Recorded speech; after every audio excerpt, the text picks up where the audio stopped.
hey, congratulations for Godzilla, Kong, the New Empire. Thank you very much.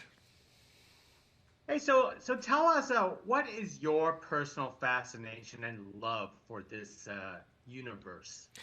Well, for me, it all starts back to when I was a kid. I mean, some of the first movies that I remember making an impression on me were some of the early Showa era Godzilla movies and the original King Kong.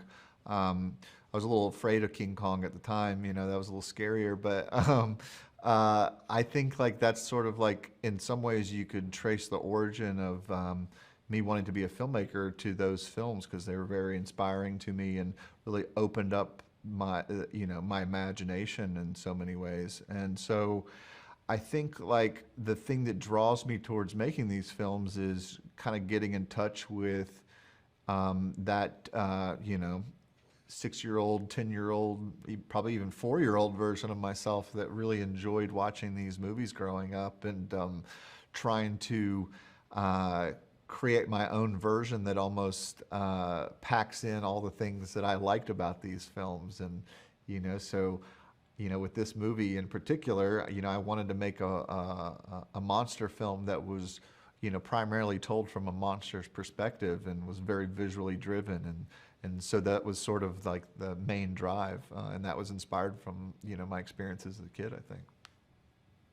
Was it was it more enjoyable for you to use the old Titan, properties, or was it more enjoyable to create new creatures for this universe? Well, both. I mean, there's nothing like being able to work with Godzilla and Kong and, as characters and to be able to revisit them in another movie. But I have to admit, I'm getting a big thrill out of creating characters like Scar King and Shimo and just seeing people talk about those characters online as though they're already, canon, and a lot of people haven't even seen the film. There's just a lot of excitement for them, and I follow like the toy sales, not because I make any money off of it, but because it's a good indicator of what people are excited about. And to see that like the Shimo toy, for instance, a character that people haven't even seen in the movie yet, is selling really well is really exciting to me because I put a lot of personality into these new characters, and so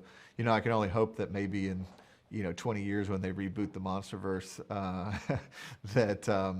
that people will be excited about bringing these characters back as part of like the whole fold of canon of characters people are excited about.